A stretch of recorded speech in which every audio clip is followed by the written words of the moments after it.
There comes a moment in every person's life when the silence becomes unbearable, when the stillness around you begins to shout louder than the noise ever did. That moment, when you look around and ask yourself, is this all there is? Not out of bitterness, not out of defeat, but out of a sacred hunger, a yearning that your life, was meant for something more. And if that moment hasn't come yet, it will. It doesn't matter where you're from, whether you were born in wealth or raised in struggle, whether your name is on buildings or bills. Sooner or later, a whisper comes in the dark, calling you to rise, calling you to build, calling you to become. But here's the truth no one wants to say out loud. Life does not respond to need. Life responds to seed. And Jim Rohn, the philosopher of progress, once said, "Don't wish it was easier, wish you were better." That one sentence, that single truth, if planted deep in the soil of your soul, can shake the dust off any dream. Because in that moment, you stop waiting for the world to change, and you start changing yourself. Don't wish it was easier, wish you were better. It's not a quote, it's a revelation. It's not comfort, it's confrontation. It's not meant to make you feel good. It's meant to wake you up. Because somewhere, somehow, we were sold a lie. That success is supposed to feel smooth. That becoming great should be convenient. That excellence can be delivered to your doorstep like a package ordered by hope, tracked by faith, signed for by entitlement. But life doesn't work that way. Success is not delivered. It is demanded. It's carved out of discipline. It's built in the fire of commitment, and it begins always with you.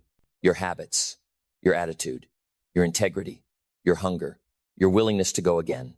When comfort says quit, your decision right now to stop begging life to be easy and start preparing yourself to be strong. Because Jim was right. The world will not reduce itself to your weaknesses. You must rise in strength to meet the world. That is where it begins. That's the first key. And here's the second. You are the average of the 5 people you spend the most time with. Let that one settle in. You don't become what you dream. You become what you're around. You inherit the mindset of your circle. You absorb the standards of your surroundings. And over time, slowly but surely, you start living down to the expectations of small thinkers, unless you choose to rise. And rising means deciding. Deciding who deserves access to your mind, who earns the right to speak into your spirit, who gets a seat at your table not based on comfort, but based on character. Because comfort is not the compass. Progress is. Your life is too precious to waste on voices that drain you. Too powerful to be poisoned by mediocrity. Too divine to be diluted by doubt. You don't owe anyone your potential. You owe it to your purpose. And your purpose demands environment. One that stretches you, challenges you, elevates you. One that makes you question your limits and then smashes them with truth. So if the 5 people around you aren't inspiring you, you don't have a relationship, you have a prison. Get out.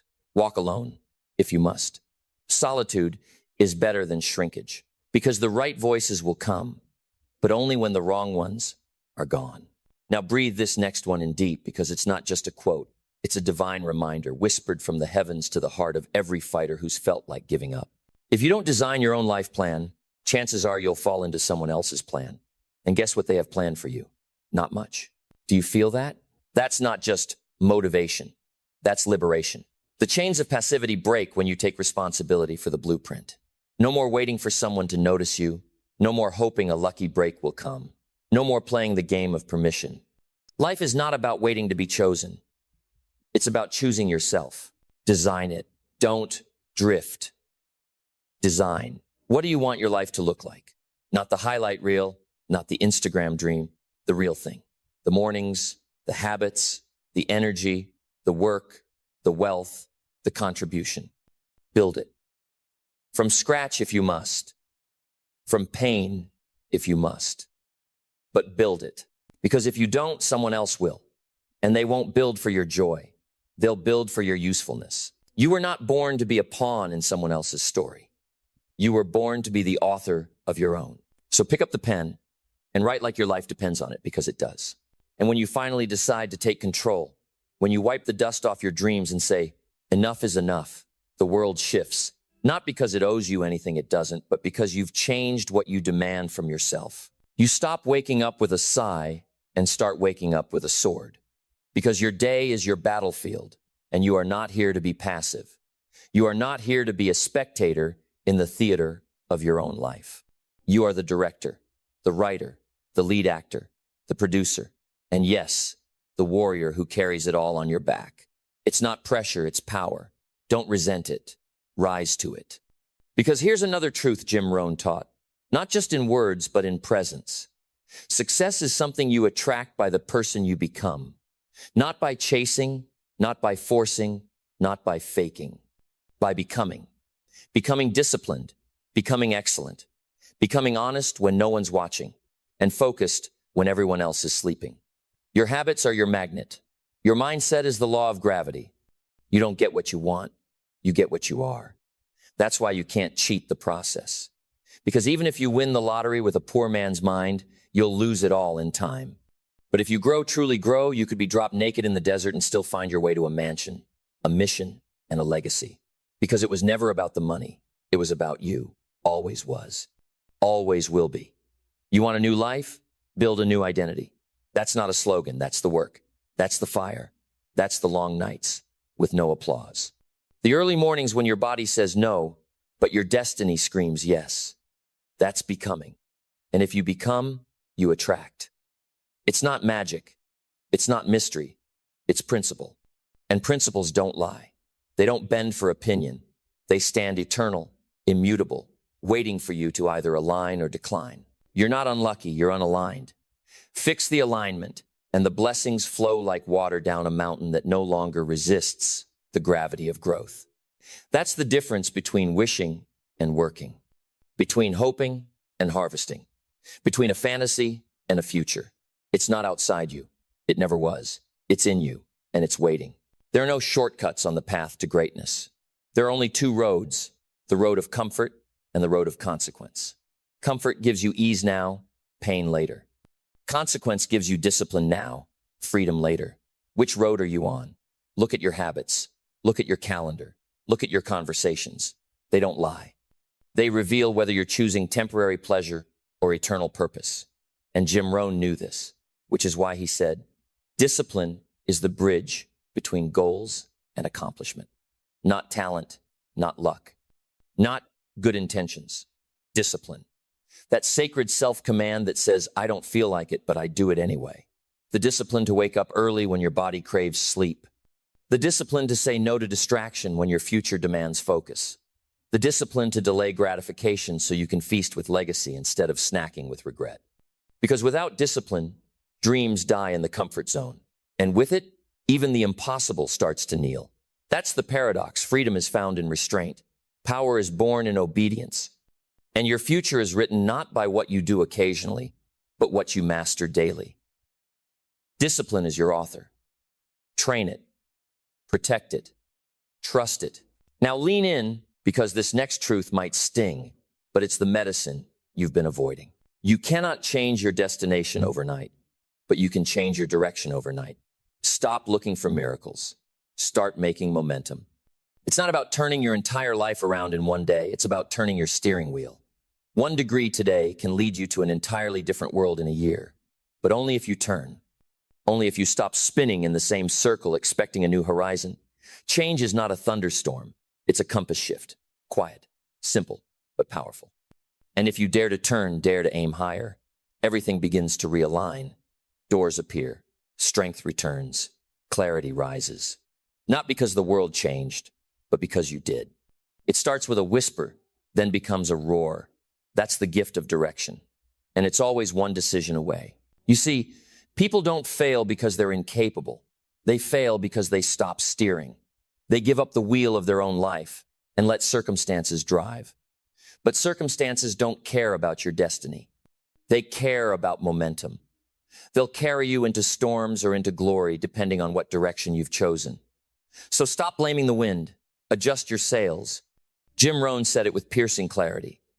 It is the set of the sails, not the direction of the wind, that determines which way we will go.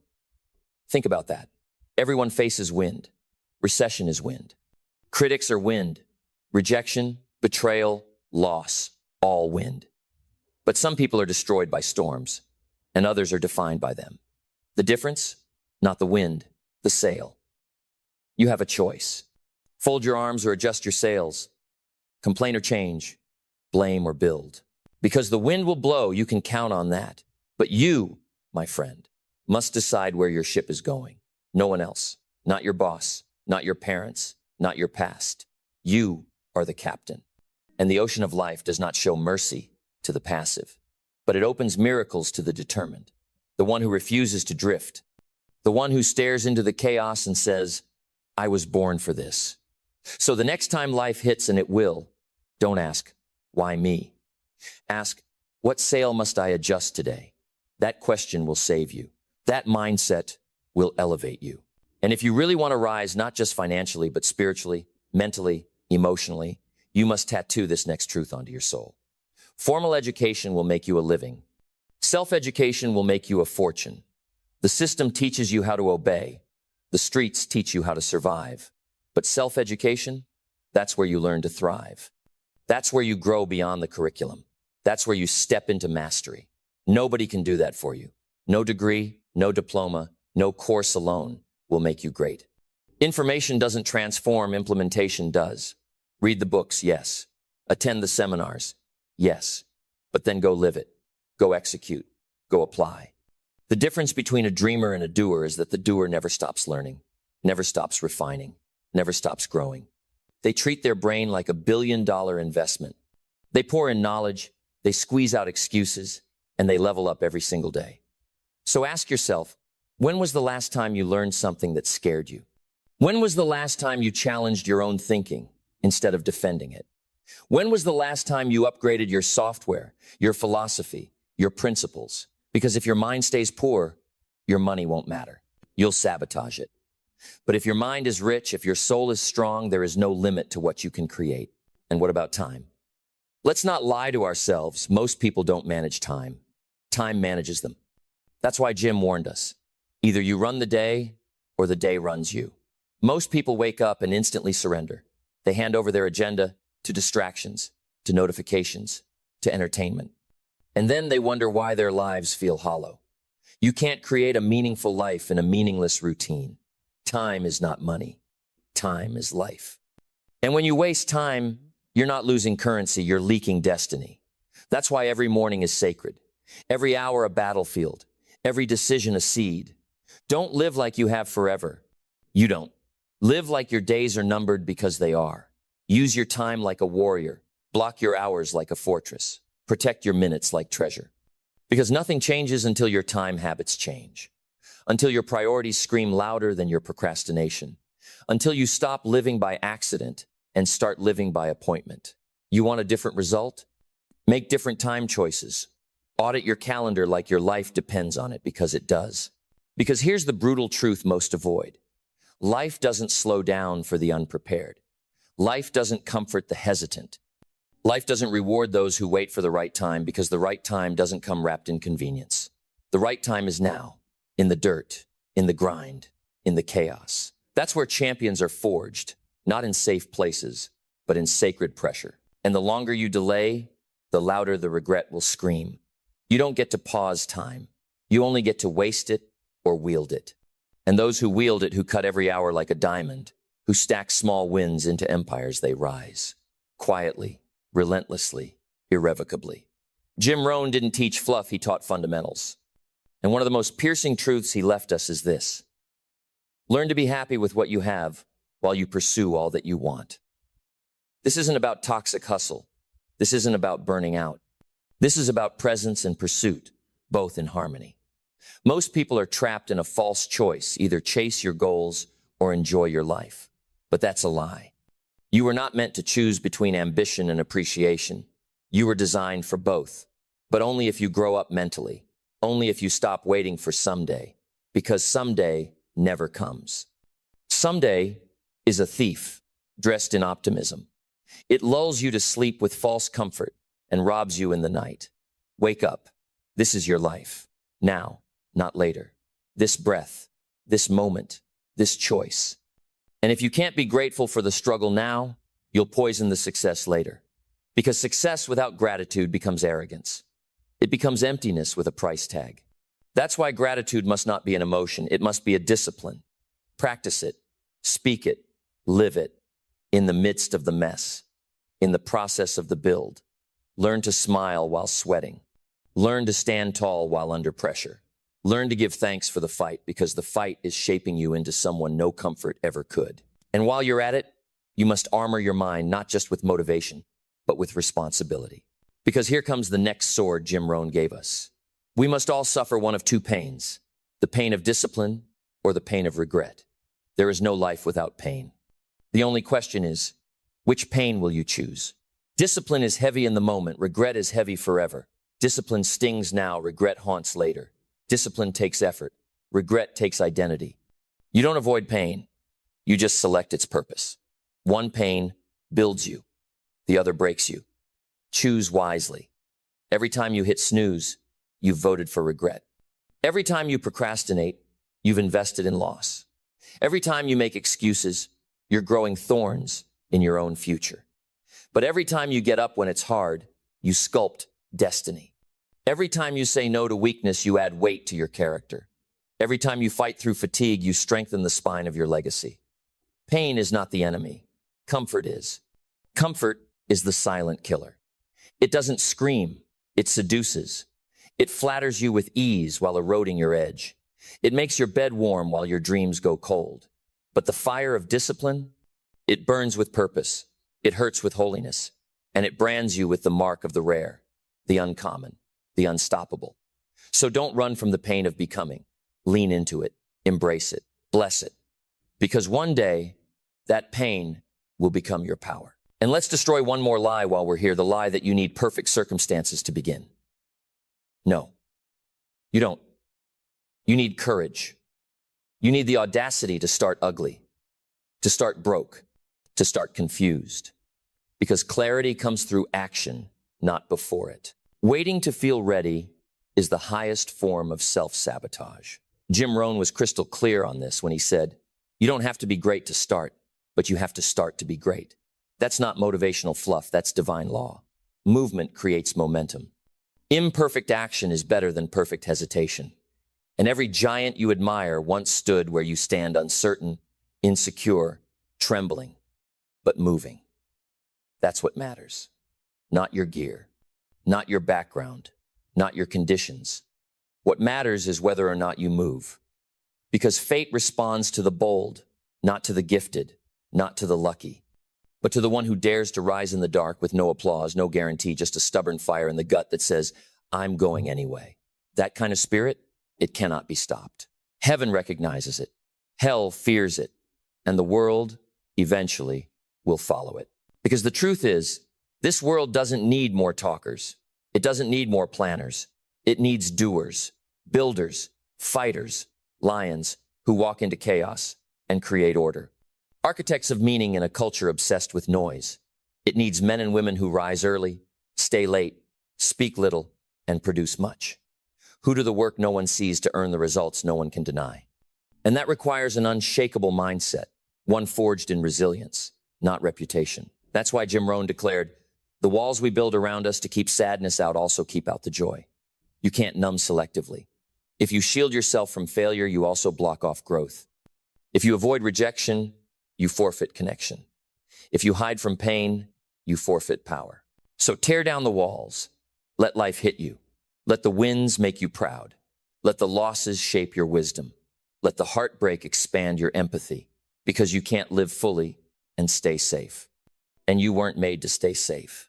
You were made to soar, to feel it all, to bleed, to rise, to weep, to rejoice, to live so deeply, so intensely, so fully, that even your regrets become sacred, not because they were pleasant, but because they were real. That's what makes a life worth remembering. And you must guard your spirit like it holds the blueprint of eternity, because it does. The next Jim Rohn principle that cuts deeper than most realize. Motivation is what gets you started. Habit is what keeps you going. Most people confuse inspiration with transformation. But motivation without structure is like fire without fuel. It flashes, then dies. Don't just get inspired, get installed. Build systems around your vision. Design routines that protect your fire. Set standards that make mediocrity impossible. Let your habits carry you when your feelings fail you. Because feelings will fail. There will be mornings when you feel empty. Days when doubt sits heavy on your chest. Nights when nothing makes sense. That's when your habits must lead. That's when your rituals become sacred. You don't rise on motivation, you rise on muscle memory. Spiritual muscle, mental discipline, emotional stamina, the habit of showing up, the habit of following through, the habit of excellence in small things. That's what separates amateurs from architects. And once habits take root, discipline becomes automatic. Focus becomes instinct. Victory becomes inevitable. Not by chance, by choice, repeated, refined, reinforced, until your very DNA aligns with destiny. And then there's this, perhaps the most urgent call of all, buried in the simplicity of Rohn's wisdom. Take care of your body. It's the only place you have to live. You can have all the vision, all the ambition, all the drive, but if your health collapses, your mission dies with it. You cannot build an empire with broken energy. You cannot lead a legacy with a fogged mind. You are not your body, but your body is your vessel, and vessels must be protected, strengthened, sharpened. Treat your health like a divine responsibility. Fuel it with discipline, rest it with reverence, train it with honor. Move like your mission depends on it, because it does. You don't need six-pack abs. You need energy, clarity, stamina, the strength to withstand the weight of your calling. This is not vanity. This is stewardship. Because your dreams deserve a vessel that won't quit at mile 10, that won't crack under pressure, that won't collapse when your time to lead finally arrives. Take care of your temple. It is sacred. It is your battlefield. It is your home. Because at the end of it all, the man or woman you become, that is the real reward. Not the money, not the cars, not the applause. The transformation is the treasure. The character is the currency. The internal upgrade is the real wealth. Because what's the point of achieving everything if you can't look in the mirror and respect what you see? That's why Jim Rohn said, work harder on yourself than you do on your job. This isn't just a mindset shift. This is the battlefield of identity. The average man wakes up to go to work. The uncommon one wakes up to go to war with his laziness, his pride, his distractions, his lower self. Because every day, there's a lesser version of you fighting to survive. And if you don't kill it, it will kill everything you were born to become. So no, don't just work harder on your job. Work harder on your soul, on your thoughts, on your values, on your strength, on your ability to lead when everything inside you wants to shrink. Your job will feed you, but you, the real you, will feed nations. And nations don't eat off half effort. They don't rise from passive hearts. They rise from kings and queens who said, enough, I will rise, and I will never return to who I used to be. So now, I ask you, what are you waiting for? Permission? Validation? Another sign from heaven? No. The sign is already in your hands. The words have already been spoken. The truth is already inside you. Now is the time to make war on mediocrity. Now is the time to live like everything depends on your next choice, because it does. Jim Rohn's words were never meant to decorate a poster. They were meant to detonate your limits, to confront your smallness, to slice through your excuses like a sword through fog. These aren't quotes, they're weapons. And if you wield them, if you truly absorb them, if you etch them into your blood, you will not be stopped. Not by fear, not by failure, not by fatigue. Because when the philosophy is strong, the man becomes stronger than the problem. When the inner game is mastered, the outer world bends in surrender. And when a person finally commits to rising every day, building every day, breaking the old self every day, that's when legacy begins. Not when you're celebrated, not when you're comfortable, not when you're understood, but when you're disciplined in the dark. So I leave you this for now, as your fire continues to burn. Let these truths not just echo in your mind, let them echo in your bones. Let them shape how you speak, how you walk, how you decide.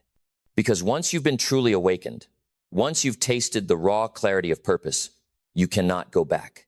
You cannot unsee. You cannot unhear. You cannot unbecome. And you wouldn't want to, because one day it will all be memory.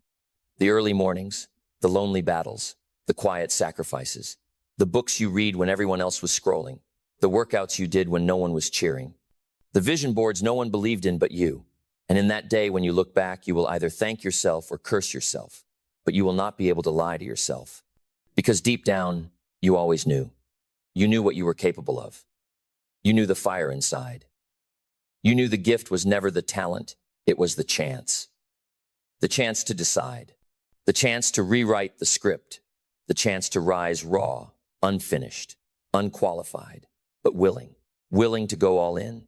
Willing to be misunderstood. Willing to burn the old identity to become the rare few who truly live. So, take the quotes.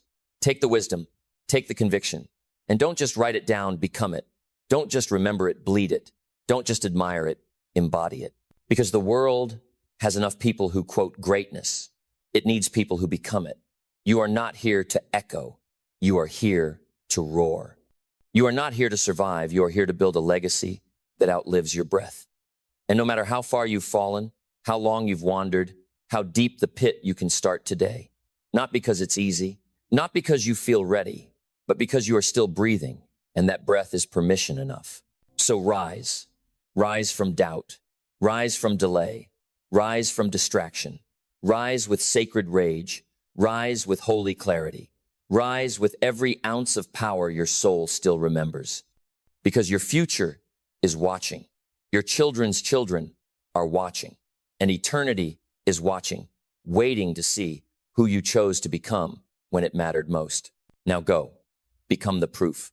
Live so boldly, so brilliantly, that generations will whisper your name, not because you were perfect, but because you refused to die average. That is how lives are changed forever. That is how your name becomes a sermon. That is how fire becomes legacy. And that is what Rohn meant all along.